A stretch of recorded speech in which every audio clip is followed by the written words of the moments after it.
আসসালামু আলাইকুম। Civil technology দ্বিতীয় বর্ষের শিক্ষার্থী বন্ধুরা, তোমাদের সামনে রুটিন দেখতে পাচ্ছ। তো তোমাদের এক্সাম কিন্তু বরাবর 4 তারিখ থেকে শুরু হচ্ছে। 4 তারিখ একটা, এরপর কি 8 তারিখ। তার মানে বেসিক ইলেকট্রনিক্স এর জন্য তোমরা কিন্তু 4 দিন 3 দিন সময় পাচ্ছ। 5, 6, 7 3 দিন সময় পাচ্ছ। ফিজিক্সের জন্য 8 হচ্ছে 9, 10 2 দিন সময় পাচ্ছ। আর ম্যাথের জন্য কি 12, মাত্র 1 দিন সময় পাচ্ছ। তাহলে তোমরা ম্যাথের জন্য কিন্তু সময় অনেক কম পাচ্ছ। তারপর বাংলার জন্য হিউজ একটা সময়, 13 পরে 14, 15, 16, 17 4 দিন সময় পাচ্ছ। আবার সিভিল ইঞ্জিনিয়ারিং ড্রয়িং এর জন্য হিউজ 18, 19, 20, 21 3 দিন সময়। তো এটা কিন্তু ছোট সাবজেক্ট। তাহলে সেই তুলনায় আমরা যেটা দেখতে পাচ্ছি, ম্যাথের জন্য আমরা সময় পাচ্ছি কম আর ফিজিক্সের জন্য সময় পাচ্ছি কম।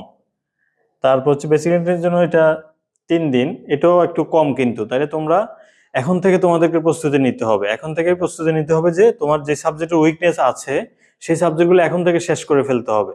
এখন থেকে সেগুলো বেশি ফোকাস করো, যাতে করে এক্সামের সময় যে অল্প সময় যাতে প্রবলেম না হয়। তাহলে এখন থেকে আমাদের তো এডুসিটি সুপার সাজেশন সলিউশন বুক আছে, তোমরা জানোই।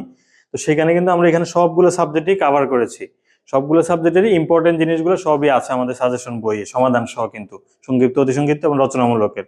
তো তোমরা সেইখানে সেই সাজেশন বইটাও আগে শেষ করে ফেলতে পারবা। শেষ করে এরপরে তুমি চাইলে কি এক্সট্রা জিনিসগুলো পড়বা। যেমন ম্যাথের ক্ষেত্রে একই নিয়মের, ধরো আমরা ম্যাথ করিয়েছি মাত্র একটা অথবা দুইটা, তো তুমি হচ্ছে কি বই থেকে দেখে দেখে আরো এক্সট্রা কিছু প্র্যাকটিস করো, যাতে করে ফিগার চেঞ্জ করে আসলেও তোমরা এক্সাম দিতে যাতে প্রবলেম না হয়, এক্সামে যাতে কোনো প্রবলেম না হয়।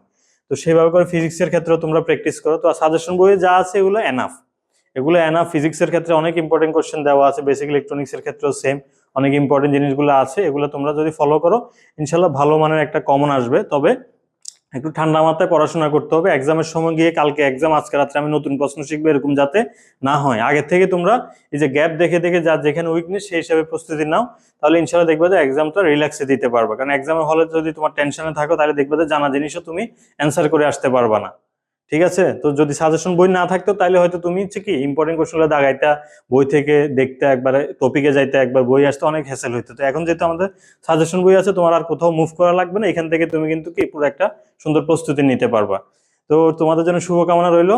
ইনশাল্লাহ পরবর্তী সেমিস্টারে আবার দেখা হচ্ছে। তো সবাই ভালোভাবে এক্সাম দাও। আল্লাহ হাফেজ।